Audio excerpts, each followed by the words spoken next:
नमस्कार। BCom part third के विद्यार्थियों का आयकर की क्लास में एक बार पुनः स्वागत है। प्रिय विद्यार्थियों, आज हम वेतन से आय की गणना यानी computation of income from salaries किस प्रकार की जाती है इसके बारे में अध्ययन करेंगे। सर्वप्रथम हम वेतन में सम्मिलित मदों के बारे में जानकारी प्राप्त करेंगे कि क्या वेतन में क्या क्या सम्मिलित होता है। तो आइटम्स इंक्लूडेड इन सैलरी। आयकर अधिनियम की धारा 17(1) के अंतर्गत वेतन में निम्नलिखित मदें सम्मिलित की जाती है, जिसमें सबसे पहला है मजदूरी, वेजेज। दूसरा वार्षिकी अथवा पेंशन, एन्युटी और पेंशन्स। ग्रेच्युटी, कोई फीस, कमीशन, अनुलाभ एवं वेतन या मजदूरी के स्थान पर या उसके अतिरिक्त लाभ, यानी एनी फीस, कमीशन, प्रिक्विजिस्ट और profits in lieu of salary और in addition to any salary. Next point, कोई अग्रिम वेतन, एनी एडवांस सैलरी। किसी कर्मचारी द्वारा नौकरी में रहते हुए उपभोग न की गई छुट्टियों की किसी अवधि के लिए प्राप्त कोई भुगतान। और एक कर्मचारी के प्रमाणित प्रोविडेंट फंड में वार्षिक वृद्धि उस सीमा तक जो चौथी अनुसूची के भाग ए के नियम 6 के अंतर्गत कर दी है। 8वां पॉइंट है हमारे यहाँ पे हस्तांतरित शेष का कर योग्य अंश। केंद्र सरकार द्वारा नई कर्मचारी पेंशन योजना 2004 के अंतर्गत अंशदान, सेवानिवृत्त लाभ, रिटायरमेंट बेनिफिट जैसे पेंशन, ग्रेच्युटी, भविष्य निधि आदि। 11वां पॉइंट है स्वैच्छिक सेवानिवृत्ति पर प्राप्य क्षतिपूर्ति, कंपनसेशन ऑन वॉलेंट्री रिटायरमेंट्स। और 12वां पॉइंट अनुलाभ या सुविधाएं, फैसिलिटीज और प्रिक्विजिस्ट्स और पर्क्स। तो ये चीज़ें आयकर अधिनियम के अनुसार ये सभी चीज़ें जो आपने पढ़ी है 12 पॉइंट्स, ये वेतन में सम्मिलित की जाती है। और इन्हीं का हम इसी चैप्टर में आगे एक एक पॉइंट्स के रूप में अध्ययन करेंगे। तो वेतन से आय की गणना जो है वो निम्नानुसार की जाती है। ये आपके सामने वीडियो के ऊपर जो है स्क्रीन के ऊपर एक टेबल बनी हुई है या फॉर्मेट बना हुआ है, जिसमें मॉनेटरी इनकम फ्रॉम सैलरी, सबसे पहले हम मॉनेटरी इनकम फ्रॉम सैलरीज लेंगे। दूसरा employer's contribution to new pension scheme section 80CCD, नई पेंशन योजना 2004 में नियोक्ता का अंशदान, value of perquisites, profit in lieu of salary. तो ये चारों पॉइंट्स के अंतर्गत अगर किसी कर्मचारी अधिकारी की जो अगर सैलरी आती है वो चारों पॉइंट्स इसमें से लिए जाएंगे, ये चारों। और इनका टोटल जो है हमारे पास योग जो होगा ग्रॉस सैलरी होगा। और उसमें से धारा 16 के अंतर्गत कुछ कटौतियां प्राप्त है, जिसमें standard deduction under section 16IA यानी प्रमाणिक कटौती। दूसरा entertainment allowance under section 16 second. और तीसरी प्रोफेशनल या employment tax paid under section 16। तो धारा 16 की जो कटौतियां हैं वो कटौतियां हम यहाँ पर प्रदान करेंगे। तो ग्रॉस सैलरी में से ये जो धारा 16 की कटौतियां माइनस करने के बाद, घटाने के बाद, लेस करने के बाद जो आएगी वो टैक्सेबल इनकम फ्रॉम सैलरीज आएगी। एक बात और ध्यान रखें, जैसा कि मैं पहले चैप्टर में जो फर्स्ट चैप्टर था उसमें बता चुका हूँ कि इस वर्ष के लिए, इस वर्ष के तृतीय वर्ष के विद्यार्थियों के लिए हमारा जो गत वर्ष होगा वो 1 अप्रैल 2019 से प्रारंभ होकर के 31 मार्च 2020 तक का होगा। और हमारा जो कर निर्धारण वर्ष होगा वो 2020-21 होगा। तो हम एक कर्मचारी के वेतन से आय की गणना करते समय 1 अप्रैल 2019 से 31 मार्च 2020 तक की जो भी वेतन से ये 4 मदों से जो भी प्राप्तियां उनको प्राप्त होती है वो सम हम जोड़ेंगे, यहाँ पर ऐड करेंगे। तो 1 अप्रैल 19 से 31 मार्च 2020 को हमेशा याद रखें आप इस वर्ष के लिए। तो उपयुक्त विवरण में हम जैसे देखते हैं कि वेतन से आय की गणना करते समय सर्वप्रथम वेतन की सकल आय ज्ञात की जाती है, ग्रॉस सैलरी, जो प्रमुखतः वेतन की सभी जो मौद्रिक भुगतान, अनुलाभ के मूल्य, वेतन के स्थान पर प्राप्त होने वाले लाभ, इन सभी भुगतानों का योग कहलाती है। और इसके पश्चात हम वेतन की कर योग्य आय ज्ञात करते हैं और इसके लिए सकल वेतन में से आयकर अधिनियम की धारा 16 में वर्णित जो कटौतियां हैं वो प्रदान की जाती है। और ये कटौतियां प्रदान करने के बाद हमारे पास जो है टैक्सेबल इनकम फ्रॉम सैलरीज आ जाती है। तो वेतन से आय की गणना निम्नलिखित ये जो 5 भाग है इन 5 भागों में की जाती है। एक एक भाग का जो है हम अध्ययन यहाँ पर करेंगे। इसमें सबसे पहला जो आपने पढ़ा कि मॉनेटरी इनकम फ्रॉम सैलरी यानी मौद्रिक वेतन। आज हम जो है मौद्रिक वेतन को लेते हैं और इसके अंतर्गत सबसे पहले कि आयकर अधिनियम के अनुसार वेतन में निम्नलिखित आयों को सम्मिलित किया जाता है और उसमें सबसे पहले होता है मूल वेतन, बेसिक सैलरी। एक कर्मचारी को प्रति माह एक निश्चित राशि कर्मचारी को मूल वेतन के रूप में दी जाती है और सामान्यतः ऐसे वेतन की गणना जो है वो आपसी समझौते के आधार पर या वेतनमान के आधार पर होती है। मूल वेतन के अलावा कर्मचारी को भत्ते और अनुलाभ आदि प्राप्त होते हैं। तो सबसे पहले हमें मूल वेतन के बारे में जानकारी होनी चाहिए। जैसा कि स्पष्ट है कि मूल वेतन आपसी समझौते से तय किया जाता है और कई बार एक वेतनमान के अंतर्गत ही कर्मचारी की नियुक्ति की जाती है। तो हम उसमें से यानी वेतनमान को लेते हैं पे स्केल और ग्रेड पे। सामान्यतः एक कर्मचारी की नियुक्ति एक निश्चित वेतनमान में होती है और वेतनमान के अनुसार मूल वेतन की गणना और उसमें हुई वार्षिक वृद्धि की गणना की जाती है। एग्जाम्पल के तौर पे जैसे आपके स्क्रीन पे एक एग्जाम्पल दिया है कि जैसे वेतनमान पे स्केल, एक एग्जाम्पल दिया है 15,000-400-19,000-800-23,000।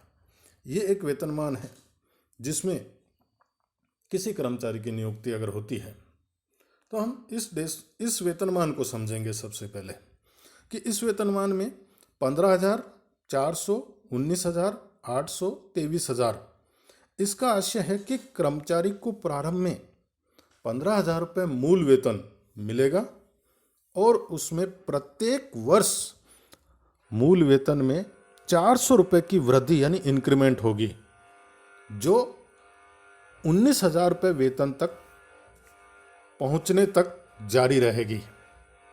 यानी हर साल उसके मूल वेतन में 400 रुपये की वृद्धि होती हुई 19,000 तक पहुंचेगी। जब 19,000 पहुंच जाएगी उसके बाद उसके वेतन में 800 रुपये की प्रति वर्ष वृद्धि होगी और वह तब तक जारी रहेगी जब तक वेतन 23,000 रुपये नहीं हो जाता। तो ये एक पे स्केल यानी ये एक वेतनमान है और एक प्रत्येक कर्मचारी का कोई न कोई किसी न किसी वेतनमान के अंतर्गत नियुक्ति होती है और उस वेतनमान को इसी प्रकार हम समझते जाते हैं। वेतन वृद्धि एक वर्ष में एक बार मिलती है यानी इंक्रीमेंट, और वेतन वृद्धि अगले वर्ष उसी माह की प्रथम तिथि को मिलती है जिस माह में कर्मचारी ने नौकरी प्रारंभ की है। जैसे कोई कर्मचारी अगर मान लीजिए 1 अक्टूबर से अगर नियुक्त होता है तो उसको वेतन वृद्धि अगले साल 1 अक्टूबर को ही मिलेगी। और अगर मान लीजिए उसको 15,000, जैसे इसी वेतनमान में 15,000 पे अगर उसको नियुक्ति की जाती है और 1 अक्टूबर को उसको नियुक्ति दी जाती है, तो अगले वर्ष 1 वर्ष तक उसका 15,000 रुपये मूल वेतन रहेगा और अगले वर्ष आगामी 1 अक्टूबर को उसका जो मूल वेतन है वह 15,400 रुपये हो जाएगा और इसी प्रकार आगामी क्रम में अगले वर्षों में बढ़ता रहेगा। इसमें एक बात और ध्यान रखें कि नियोक्ता अगर चाहे या अगर नियोक्ता और उस कर्मचारी में आपस में कोई अनुबंध हो जाए, अनुबंध एग्रीमेंट हो जाए, तो नियोक्ता चाहे तो किसी व्यक्ति को प्रथम नियुक्ति के समय अग्रिम वेतन वृद्धि प्रदान कर सकता है। तो ऐसी परिस्थिति में उसका मूल वेतन जो होगा, प्रारंभिक वेतन बदल जाएगा। जैसे मान लीजिए इसी वेतनमान में अगर एक नियोक्ता अपने कर्मचारी को 4 अग्रिम वेतन वृत्तियां स्वीकृत करते हुए नियुक्ति प्रदान करता है। समझ में आया आपके कि नियोक्ता उस कर्मचारी को 4 अग्रिम वेतन वृद्धियां स्वीकृत करते हुए नियुक्ति प्रदान करता है, यानी उसको 4 इंक्रीमेंट देते हुए वह उसको नियुक्ति प्रदान करता है। तो इस संबंध में जो है उसका प्रारंभिक वेतन है वह परिवर्तन हो जाएगा, बदल जाएगा। यानी उसको अगर हम 5 वेतन वृद्धि अगर दे रहे हैं, अग्रिम दे रहे हैं, तो इस संबंध में जैसे 15,000 रुपये प्लस 400 × 5 यानी 2,000 अगर ये जोड़ देते हैं हम, तो उसका जो प्रारंभिक वेतनमान है वो मूल वेतन जो है वह 17,000 रुपये हो जाएगा। क्योंकि उसको जो है 5 वेतन वृद्धियाँ एडवांस में दी गई है, तो उसका जो प्रारंभिक वेतन है वो 17,000 रुपये हो जाएगा और उसका वेतनमान जो है वह 17,000, 400, 19,000 और 800, 23,000 रुपये होगा। एक बात और ध्यान रखें कि छठे वेतन आयोग के अनुसार सरकारी कर्मचारी और अर्ध सरकारी कर्मचारी के मूल वेतन के निर्धारण में वेतनमान तो दिया ही गया है, साथ ही साथ प्रत्येक कर्मचारी को एक ग्रेड पे, महाविद्यालय और विश्वविद्यालय के शिक्षकों को विश्वविद्यालय अनुदान आयोग ने शैक्षणिक ग्रेड पे यानी एकेडमिक पे भी दिए हैं। तो 1 जनवरी 2006 के पश्चात सरकारी कर्मचारी का मूल वेतन ज्ञात करने के लिए वेतनमान के अनुसार वेतन और ग्रेड पे को जोड़ करके इन दोनों का योग जो होगा वो मूल वेतन माना जाएगा। दूसरा, वेतन वृद्धि के संबंध में भी छठे वेतन आयोग में एक परिवर्तन किए गए हैं कि वेतन वृद्धि उक्त मूल वेतन जो हमने ज्ञात किया कि वेतनमान के अनुसार वेतन और ग्रेड पे इन दोनों को जोड़ के मूल वेतन आएगा और उस मूल वेतन पर कि 3% के बराबर जो है वेतन वृद्धि होगी और उसे 10 रुपये के अगले गुणांक में परिवर्तित किया जाएगा। यानी वेतनमान के अनुसार वेतन और ग्रेड पे इन दोनों को जोड़ेंगे और उनका 3% निकालेंगे, उसको 10 के अगले गुणक में परिवर्तित करेंगे, ये उसकी वेतन वृद्धि कहलाएगी। और एक बात और ध्यान रखें कि छठे वेतन आयोग के अनुसार प्रत्येक सरकारी अर्ध सरकारी कर्मचारी को वेतन वृद्धि 1 जुलाई को ही प्रदान की जाएगी। यानी इंक्रीमेंट जो है वो हमेशा जुलाई के माह में ही दे होगा। 1 जुलाई को ही उसके मूल वेतन और ग्रेड पे को जोड़ करके 3% जोड़ने पर आगामी 1 जुलाई का मूल वेतन ज्ञात किया जाएगा। दूसरा है, तो ये हमने मूल वेतन के बारे में बात करी जो कि छठे वेतन आयोग में एक परिवर्तन हुआ और उससे पूर्व जो है वेतनमान के अनुसार चल रहा है। अब दूसरा जो पॉइंट आता है कि वेतन के उपार्जित होने का समय, व्हेन सैलरी बिकम ड्यू। वेतन शीर्षक की आय के लिए गत वर्ष सदैव कर निर्धारण वर्ष के तुरंत पूर्व का वित्तीय वर्ष यानी 1 अप्रैल से 31 मार्च ही होता है। हमारे यहाँ पे 1 अप्रैल 2019 से 31 मार्च 2020 ही होगा।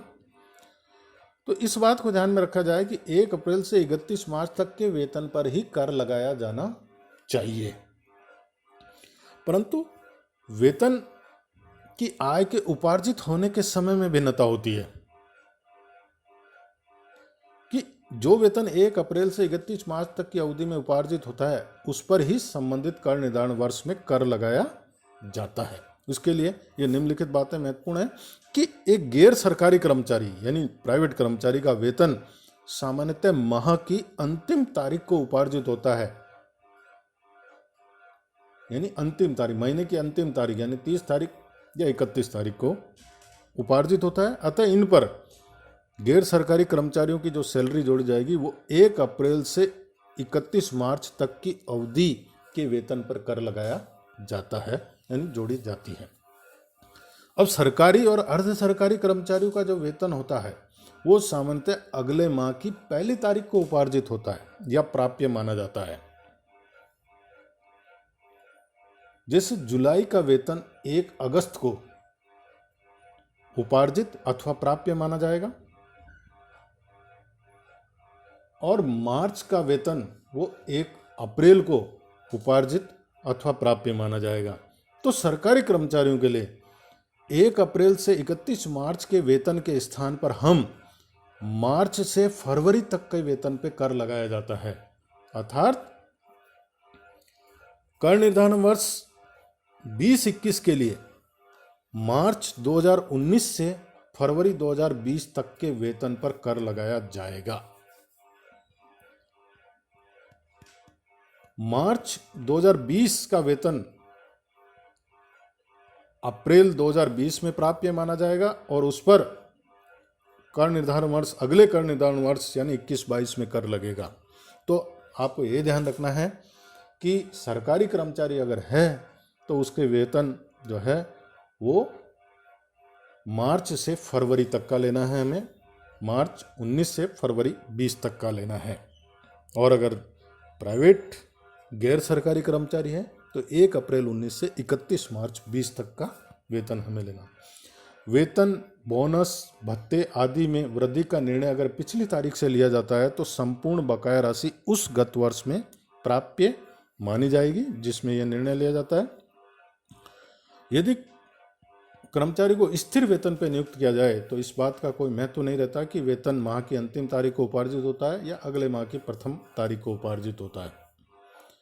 परंतु यदि अधिकांश कर्मचारियों के वेतन में प्रति वर्ष कुछ रकम बढ़ जाती है, ऐसी दशा में उपार्जित होने का समय महत्वपूर्ण हो जाता है।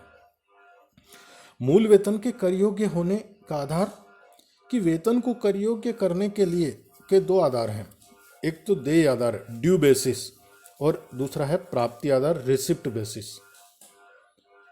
एक बात ध्यान रखें, इन दोनों आधारों में से जो घटना पहले घटित हो जाए उसी समय वेतन कर योग्य हो जाता है।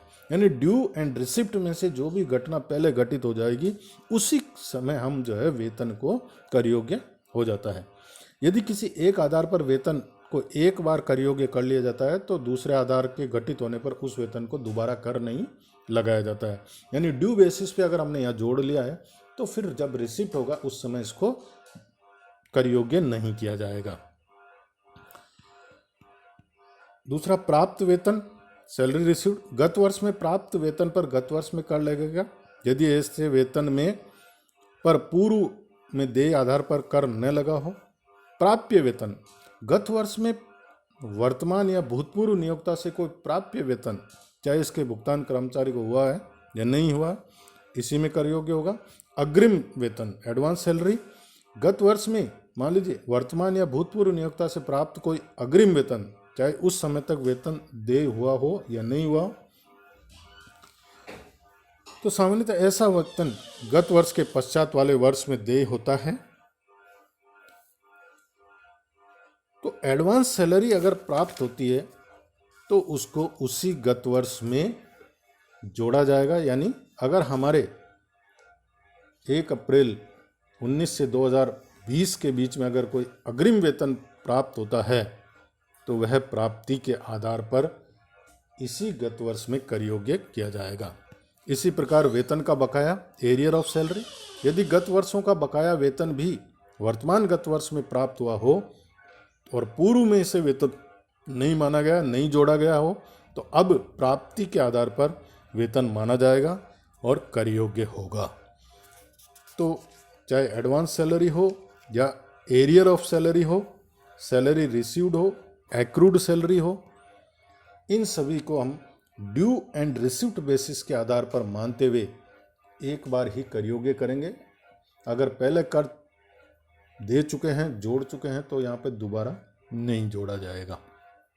तो एक मौद्रिक वेतन के अंतर्गत ये चीज़ें हैं वो सम्मिलित की जाती है। इसके अलावा और भी कुछ पॉइंट्स होंगे जो आगे हम पढ़ेंगे। कृपया इन्हीं को ध्यान से सुनें और इस वीडियो को लाइक और सब्सक्राइब करें। धन्यवाद।